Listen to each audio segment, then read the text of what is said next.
14 লক্ষ তিপ্রাসার জন্য সবচেয়ে বড় কাজ করতে যাচ্ছেন পূর্ব ত্রিপুরা আসনের সাংসদ মাননীয়া রাজকুমারী কৃতি সিং দেববর্মা।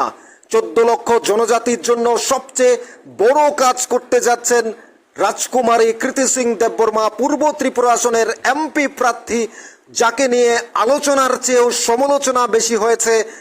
যেই কৃতি সিং দেববর্মা মহারাজ প্রদ্যুৎ কিশোর দেববর্মনের বোন বলে তাকে নিয়ে অনেক আলোচনা সমালোচনা করা হয়েছে, সেই মাননীয়া রাজকুমারী কৃতি সিং দেববর্মা ত্রিপুরাবাসীর জন্য 14 লক্ষ জনজাতির জন্য সবচেয়ে বড় কাজ করতে যাচ্ছেন, যা অত্যন্ত গুরুত্বপূর্ণ রাজ্যবাসীর জন্য, যারা পাহাড় থেকে ছুটে আসতে হয় আগরতলায়। সেই পাহাড়ে এবার এইমস হসপিটাল গড়ে তুলবেন মাননীয়া কৃতি সিং দেববর্মা, রাজ পরিবারের সুযোগ্য সন্তান। তিনি কেন্দ্রীয় স্বাস্থ্যমন্ত্রী জেপি নাড্ডার সাথে দেখা করেছেন এবং সেখানে বলা হয়েছে, তিনি আবেদন জানিয়েছেন যে পূর্ব ত্রিপুরা আসনে সাবরুম থেকে ধর্মনগর, বিভিন্ন জায়গা থেকে গন্ডাছড়া এবং জম্পুই থেকে ছুটে আসতে হয় আগরতলায় আশঙ্কাজনক অবস্থায়, রোগীকে নিয়ে আসতে হয় জিবি হসপিটালে, আইজিএম হসপিটালে। এবার পাহাড়েই গড়ে তোলা হবে এইমস হসপিটাল, যেটা সবচেয়ে গুরুত্বপূর্ণ 40 লক্ষ ত্রিপুরাবাসী এবং 14 লক্ষ জনজাতির জন্য,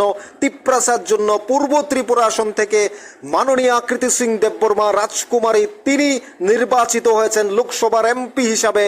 তিপ্রামথা বিজেপি আইপিএফটি দলের তিনি সমন্বিত নির্বাচিত তিনি প্রার্থী কিংবা নির্বাচিত সদস্য, রাজপরিবারের সদস্য তিনি রাজকুমারী কৃতি সিং দেববর্মা। তিনি এবার গুরুত্বপূর্ণ কাজ করতে যাচ্ছেন, গুরুত্বপূর্ণ কাজ করে দেখাবেন রাজ্যবাসীর জন্য। কেন্দ্রীয় স্বাস্থ্যমন্ত্রী মাননীয় জেপি নাড্ডার সাথে দেখা করেছেন, আবেদন জানিয়েছেন এবং তাতে বলা হয়েছে তিনি পাহাড়ের যে দুরবস্থা রয়েছে, পাহাড়ে যে স্বাস্থ্যের যে অনুন্নত পরিবেশ রয়েছে, সেই পাহাড়কে এবার সুন্দর এক এইমস হসপিটাল দিতে চান। সেই নিয়ে কেন্দ্রীয় স্বাস্থ্যমন্ত্রী জেপি নাড্ডার সাথে দেখা করেছেন, ফলপ্রসূ হয়েছে। আমরা যতদূর শুনতে পাচ্ছি যে এই আবেদন অবশ্যই গ্রহণ করা হবে এবং যে এইমস হসপিটালের আদলে ত্রিপুরা রাজ্যে একটা গুরুত্বপূর্ণ হাসপাতাল গড়ে তোলা হবে পাহাড়ে, যেখানে পূর্ব ত্রিপুরা আসনের বিজেপি মনোনীত, বিজেপির নির্বাচিত তিপ্রামথা এবং বিজেপি আইপিএফটি দলের নির্বাচিত এমপি প্রার্থী, লোকসভার এমপি প্রার্থী মাননীয়া রাজকুমারী কৃতি সিং দেববর্মা, যাকে নিয়ে আলোচনার চেয়ে অনেক বেশি সমালোচনা করা হয়েছে, সেই সমালোচনার একটু একটু করে এবার জবাব দিচ্ছেন কাজের মধ্য দিয়ে। তিনি কোনো সমালোচনাকে পাত্তা দেননি, কিন্তু এখন তিনি কাজের মধ্য দিয়ে সমস্ত সমালোচনাকে দূরে সরিয়ে তিপ্রাসার যে স্বপ্ন, 40 লক্ষ ত্রিপুরাবাসীর যে আশা, সেই স্বপ্ন একটু একটু করে আরও প্রসারিত হচ্ছে, একটু একটু স্বপ্ন পূরণের পথে এগিয়ে যাচ্ছে ত্রিপুরা রাজ্যের। যে পাহাড়ের পরিবেশ, যে পাহাড় থেকে আসতে আসতে অনেক রোগীর প্রাণ চলে যায়, সেখানে এবার আর অসুবিধা থাকার কথা নয়।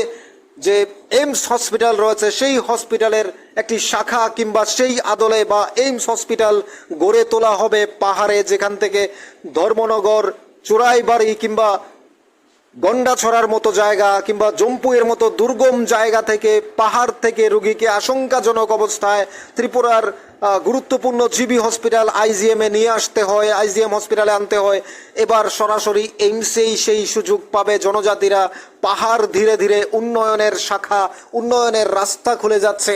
অর্থাৎ মাননীয়া রাজকুমারী কৃতি সিং দেববর্মা, তিনি মহারাজ প্রদ্যুৎ কিশোর দেববর্মনের বোন, তাই রাজ পরিবারে সদস্য বলে তাকে নিয়ে অনেক আলোচনা, অনেক সমালোচনা হয়েছে, অনেক নিন্দা হয়েছে তাকে নিয়ে, কিন্তু সেই সমস্ত বিষয়গুলোকে তিনি পাত্তা না দিয়ে সরাসরি এবার আমাদের কেন্দ্রীয় স্বাস্থ্যমন্ত্রী মাননীয়া জেপি নাড্ডা মহোদয়ের সাথে দেখা করেছেন এবং সেখানে তিনি জানিয়েছেন যে ত্রিপুরা রাজ্যে পাহাড়ে অর্থাৎ জনজাতি এরিয়াতে একটি এইমস হসপিটাল গড়ে তোলার কথা।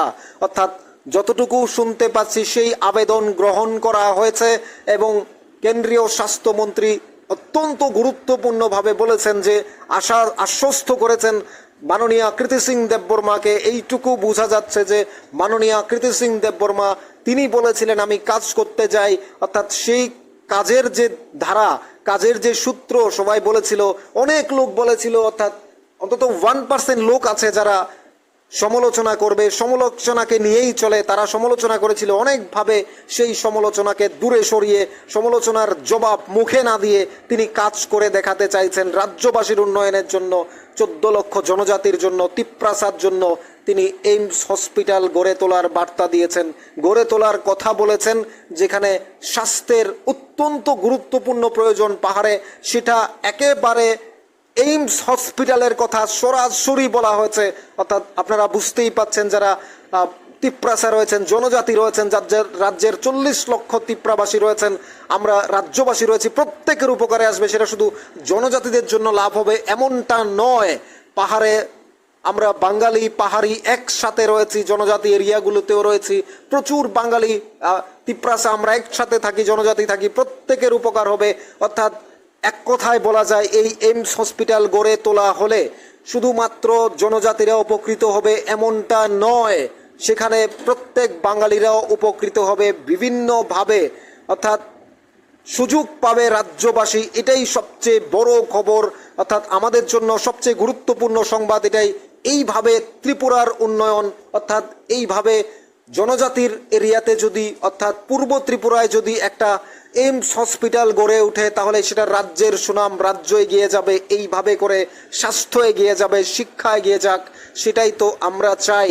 মাননীয় রাজকুমারী কৃতি সিং দেববর্মা, যিনি রাজ পরিবারের সুযোগ্য সন্তান এবং যিনি এবার লোকসভা থেকে, অর্থাৎ লোকসভা নির্বাচনে তিনি এমপি নির্বাচিত হয়েছেন, বিজেপি সরকারের, বিজেপি আইপিএফটি তিপ্রামথা সরকারের তিনি এমপি নির্বাচিত হয়েছেন পূর্ব ত্রিপুরা থেকে, যাকে নিয়ে অনেক সমালোচনা, অনেক আলোচনা, অনেক কিছু বলা হয়েছে। সেই মাননীয় রাজকুমারী কৃতি সিং দেববর্মা, মহারাজ প্রদ্যুৎ কিশোরের বোন, তিনি যে কাজ করতে যাচ্ছেন প্রত্যেকের জন্য, জনজাতির জন্য, এইমস হসপিটাল গড়ে তোলার কথা বলেছেন এবং কেন্দ্রীয় স্বাস্থ্যমন্ত্রী জেপি নাড্ডার সাথে কথা বলে সেই বার্তা দিয়েছেন। এখন আপনাদের কি মনে হয়?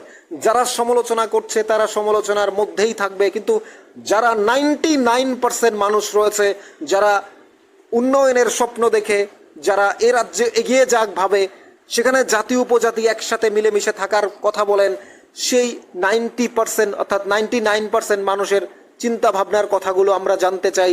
মাননীয় রাজকুমারী কৃতি সিং দেববর্মা, পূর্ব ত্রিপুরা আসনের এমপি, অর্থাৎ লোকসভার এমপি, তিনি যে কাজটা করতে যাচ্ছেন, যে গুরুত্বপূর্ণ কথা বলেছেন, মাননীয় জেপি নাড্ডাজির সাথে, অর্থাৎ কেন্দ্রীয় স্বাস্থ্যমন্ত্রীর সাথে যে বার্তা দিয়েছেন, যে কথা তিনি বলেছেন এইমস হসপিটাল গড়ে তোলার কথা, এই বিষয়ে আপনাদের মতামত কি, আপনাদের চিন্তা ভাবনা কি? এবং রাজ্যের 14 লক্ষ জনজাতি তিপ্রাসার পাশাপাশি 40 লক্ষ ত্রিপুরাবাসীর কি কথা বা আপনাদের কি মতামত রয়েছে আপনারা জানাতে পারেন কমেন্টস বক্সে।